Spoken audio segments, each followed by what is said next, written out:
Welcome to Withdraw Consent. I'm Jack. So today we're going to talk about the service that people of the Jewish faith can do in order to get forgiveness for past and future oath breaking in order to do anything they want. They can fake convert, they could do anything, and it's just not going to be a sin. Or the sin, even if it was or is a sin, it's forgiven by this ceremony they do. It's called Kol Nidre. I don't know how to pronounce it, but it's on Yom Kippur. So Yom Kippur is the most holiest holiday of the Jewish faith. It's akin to Easter, where people who say that they're Christians and they go to church once a year, they go on Easter. This would be that for Judaism. So I got 3 references below. All of them are from my Jewish learning. And one is about Yom Kippur, one is about Kol Nidre, and one is the text of the Kol Nidre, the actual prayer. And so let's go into it and see what we got. So basically, this first one's about Yom Kippur. And okay, let me tell you the background a little bit. Actually, before we go to this, let me tell you the background. So the origin of this is supposedly that, remember, Moses went up to get the 10 Commandments, came down, the Israelites had immediately betrayed God after seeing all those miracles. This is how the story goes. They immediately betrayed him, melted down their gold, made a golden calf, and just betrayed everything. Even after seeing all these miracles, Moses was furious, threw the tablets down, went back up, got more tablets, came back down, and then basically forgave them for their betrayal of God with the golden calf thing in the first Yom Kippur. That's how the story goes. Okay. And we're going to see that that's kind of a little, it's not really where it started, but that's what they're going to say. Okay. So let's go to this article, and it says, this is the day. Okay. It's called the Day of Atonement. That's what it's all about. And at the conclusion of this day, according to tradition, God seals the books of life and death for the coming year. This is not really biblical, but it's in, it's Leviticus 10 and Leviticus 16, or is it Deuteronomy 10 and 16? I forget. Maybe it'll come up in here. The day is devoted to communal repentance for sins committed over the course of the previous year. Now, we're going to find out that that's not true when we see the text of it. It's the text of the prayer itself looks like it's for the previous year and the next year. We'll see that in a second. Because the nature of Yom Kippur and its associated rituals is the most solemn day in the Jewish calendar. Okay, so the history real fast. A ritual for the expiation of sins was in existence already during biblical times. However, it was only during the Second Temple period that Yom Kippur assumed central importance as a day of mourning and abstention. By the rabbinic period, it had become the most important day in the Jewish liturgical calendar, an importance that the day has retained until the modern period. So when you look in the Torah, the first 5 books of the Bible, and you look at Torah, because I forget whether it was Leviticus or Deuteronomy, but they talk about how on this occasion, they do the sacrifices for the forgiveness of sins. But now, we've talked about this before, since the second temple was destroyed, there was never another temple. By their own law, they have to do these sacrifices, but they can't do them anymore because the third temple hasn't been built yet.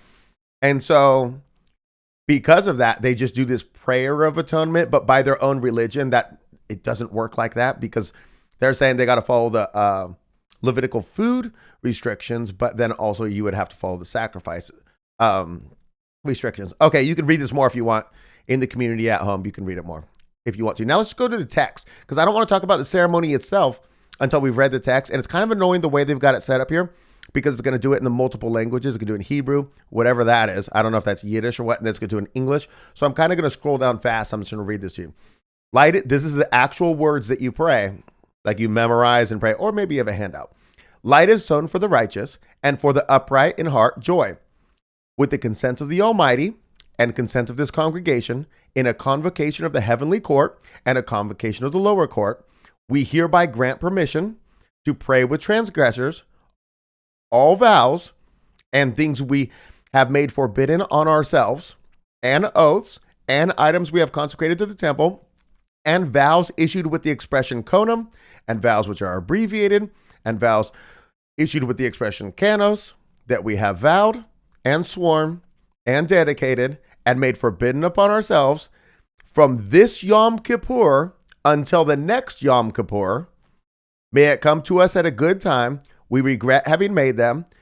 May they all be permitted, forgiven, eradicated, and nullified. And may they not be valid or exist any longer. Our vows shall no longer be vows, and our prohibitions shall no longer be prohibited, and our oaths are no longer oaths. The cantor and congregation say 3 times, forgive the entire congregation of the children of Israel and the stranger amongst them, for the entire people sin unintentionally. Please pardon the sins of this nation in accordance with the greatness of your loving kindness, and as you forgave the people from when it left Egypt until now. And there it is said, congregation says 3 times, and Adonai said, I have pardoned them as you have asked. So that's the text of it. And you can see it says right here, for the entire people sin unintentionally. But up here, it doesn't seem to imply that it's unintentional. And so basically, look at this. And our prohibitions shall no longer be prohibited, and our oaths no longer oaths. So clearly it talks from this Yom Kippur to the next Yom Kippur. Right here. From this Yom Kippur until next Yom Kippur. So when you see in the article and it says you're getting forgiveness for previous sins, I mean, maybe a little bit, but it says in the text of the prayer that you're asking for future forgiveness for sins. Now, well, let me just go over here first. Basically, if you talk about how ludicrous it is to pray for future forgiveness of sins, like imagine you had immunity from murder for the next year. Well, I still wouldn't murder people because I'm a decent human being. But imagine like you don't have to be repentant for the specific act after, because that's how it normally works. You do something terrible. You feel remorse, repentance, seek forgiveness. Like this is how it goes. You don't get future pardons for, well, Biden did that. So that is a thing, I guess, now. But the whole idea of this is silly. And in these articles, they try to say that it's for the past year, but as we saw in the prayer itself, it's for the future year. Okay, so let's go real quick. This part's not going to take long. And so, okay, so this is also on reference below. And this talks about the celebration, okay? And it takes place immediately prior to sunset on the evening of Yom Kippur. Now, before Yom Kippur, because you're going to want to get repentance, they do all types of fasting. So there's fasting, there's liquid fasting, there's intercourse fasting, there's all types of stuff, depending on how hardcore you want to go. And the service Kol Nidre, which is means all vows. These are the first words of a special legal formula that is recited at the beginning of the service and is chanted 3 times. This legal ritual is believed to have developed in early medieval times as a result of persecution against the Jews. At various times in Jewish history, Jews were forced to convert to either Christianity or Islam upon pain of death. Yeah, so it makes sense where this came from, that you could do a fake conversion just to avoid the punishments thereof, but then still secretly be loyal to your own religious faith. But when you place this in context of there being no forced conversions nowadays, because in Islam they just pay the jizya and they could just do their Judaism, then what are the oaths that you're praying to absolve yourself of? That's obviously the problem here. However, after the danger passed, many of these forced converts wanted to return to the Jewish community. However, this was complicated by the fact they had been forced to swear vows of fealty to another religion. Because of the seriousness for which Jewish tradition views verbal promises, the Kol Nidre legal formula was developed precisely in order to enable those forced converts to return and pray with the Jewish community, absolving of them of the vows that they made under duress. So we see that the actual Yom Kippur has an old history that goes way back. Whereas this prayer, the Kol Nidre, or the little ceremony here, comes from more medieval times. Okay, now this is in defense. I'm going to read this because it's in defense of Kol Nidre, okay? The ancient ceremony found a special place in the hearts of Jewish people and has been maintained for centuries as an especially solemn and moving introduction to the holiday evening service of Yom Kippur. Kol Nidre has no effect upon vows or promises that we make or break with other people. Didn't read that in the actual prayer. Okay, keep in mind. They still remain valid. And if broken, forgiveness and absolution must be sought from the people affected and not from God. As the Talmud teaches, so this is Mishnah Yoma 8:9, Yom Kippur does not forgive transgressions between a man and his fellow until or unless he seeks forgiveness with him directly. So this from the Talmud directly contradicts the words of the prayer. So you can take the words of the prayer at face value and say, this is nonsense. You could say this is true, and it negates some of the words of the prayer. You could also say that this, because I don't have the context here. I should have actually grabbed the PDF and looked it up in context. But I imagine that it handles Jew-on-Jew interactions because we saw from yesterday's episode that at every point Jews can cheat Christians, steal their stuff at every point. And so then when you go back to the text, it would seem that like, okay, so for example, when it says here, it says, has no effect upon vows or promises that we make and break with other people. You might mean with other Jews, you might mean. Because the entire text of the entire text of the prayer is in order to gain forgiveness. I mean, I could go back to it and just show you that, but I think I've gone far enough on this. I think it's interesting. I think that if you